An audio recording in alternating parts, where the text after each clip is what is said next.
My name is Cheryl Woodard, and I'm one of the meditation teachers here at EBS.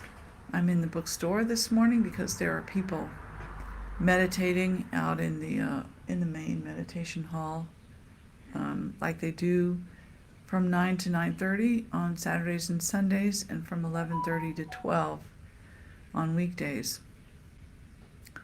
Today I want to talk about peace, and I have this. I wanted to say this is a troubled time. If you watch the news, you're watching all kinds of difficult things, and people are very unsettled. And I realize when I want to say that these are difficult times, that I think I've been saying that since, I don't know, COVID. And things haven't really changed from being difficult in all this time. But so that means that the Buddhist teachings are very timely and keep being timely. It's not a matter of the circumstances, it's a matter of just being alive is a cause for trouble sometimes. Anyway, the Buddha taught about inherent human goodness, and that's what I want to talk about today. That every human being is born with two capacities or innate skills. Compassion or love is our urge to be connected with each other, and awareness or wisdom or intelligence is the power that we have to see things and to learn. And Buddha said that these two forces, love and wisdom, drive us. They power our lives. And he taught, whether we're aware of them or not, and usually we're not much aware of them. But so he taught us meditation as a practical method to become familiar with how love and wisdom are functioning in our lives already. I want you to think about a child, a baby, and how a baby learns language.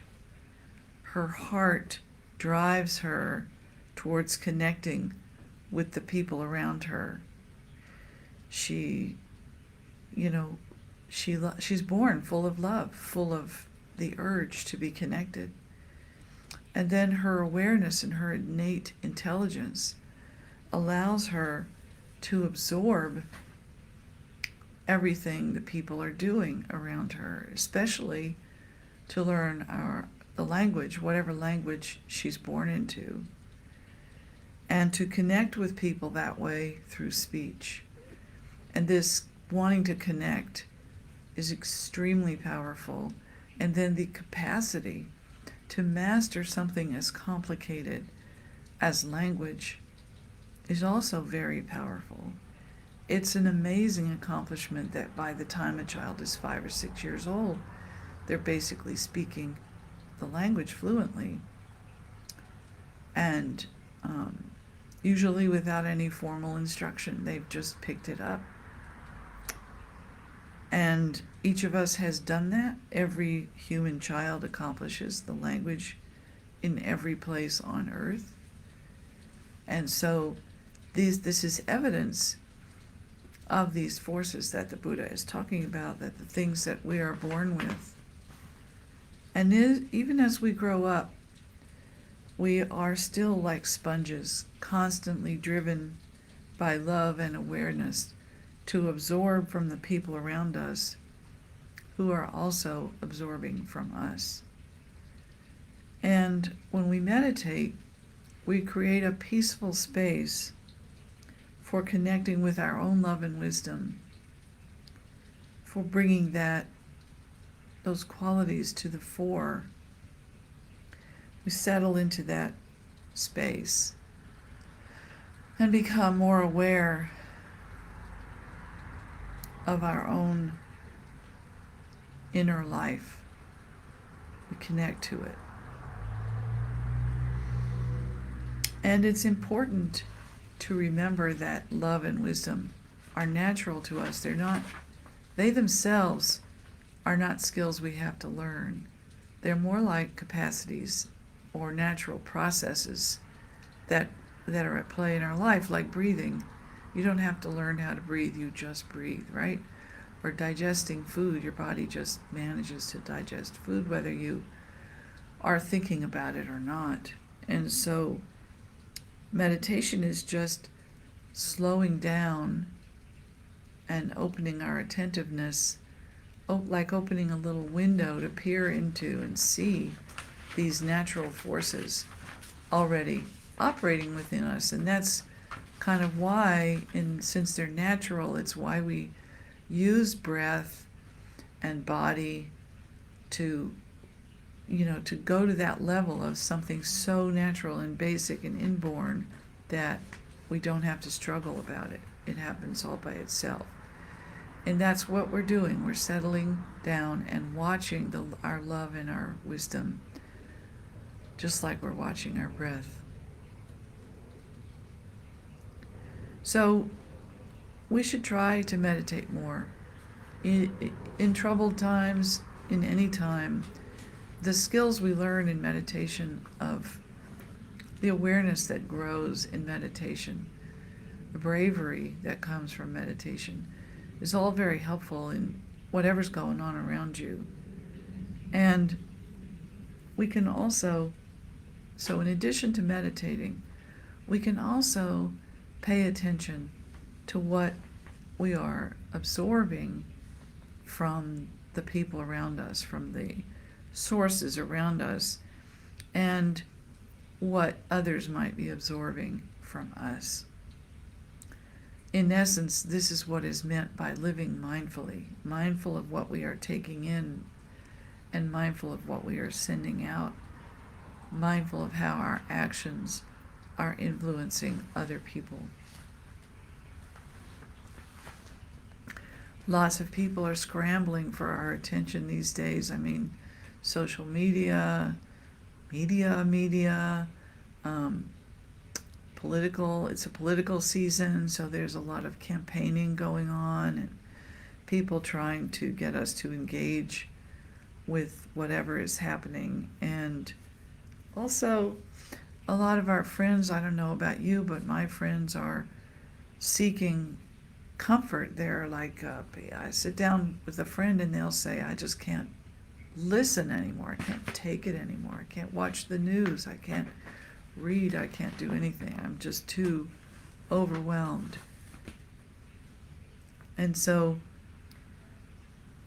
if we can be calm and clear within ourselves, if we can be in touch with that natural wisdom and love, we can share that with people, and it's easy to share.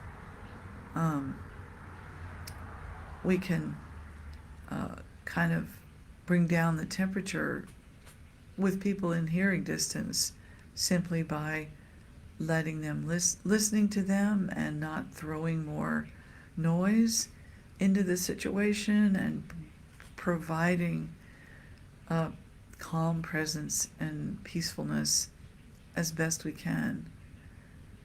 Whatever we've got, we can just offer it, and not pile on. Just be careful not to pile on.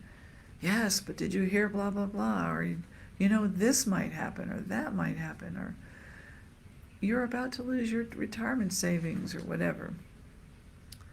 My Buddhist teachers are reminding us to be thoughtful and mindful these days, especially in this influencer world where you have to be suspicious of people's motives for pushing their ideas on you. Are they selling food supplements that are supposed to help you with the distress? Are they offering investment advice to keep you from losing your money, whatever it is? But also, are they just selling hate and selfishness? Are they selling fear? Are they just riling people up for the sake of it? And of course, so to step back from that kind of influence, just to not take it in. And then also, of course, to be mindful about what we're sharing ourselves. And so when my friend says to me, I can't take it, I don't want to hear the news, I don't watch the news, I don't then turn around and start telling her what I heard on the news. Well, did you hear blah, blah, blah? No, I just let it be quiet. Let's just be quiet. So let's review the basic mindfulness meditation that we're talking about here. And it has 4 parts, the way I talk about it. They are to settle, to open, to observe, and then finally to soften or engage your heart. So, and you can engage your heart before you begin to. That can be the beginning, not the ending. But that's just a sense of that you are connected to everyone else in the world, and they're connected to you, and we can wish that everyone, all of us, all these interconnected human beings can find some peace, can engage with their inherent human goodness, and let that be what they absorb from each other more than anything else. So we settle. That is settling your body into an upright but awake posture. And the Zen teachers call this a ready posture. You're ready to go if you need to.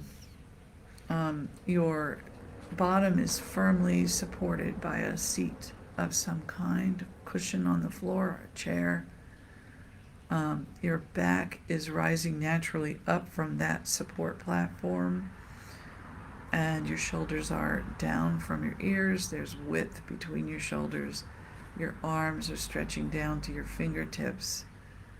They are at ease. Your face is relaxed. Your jaw is not clenched. Your stomach is not clenched.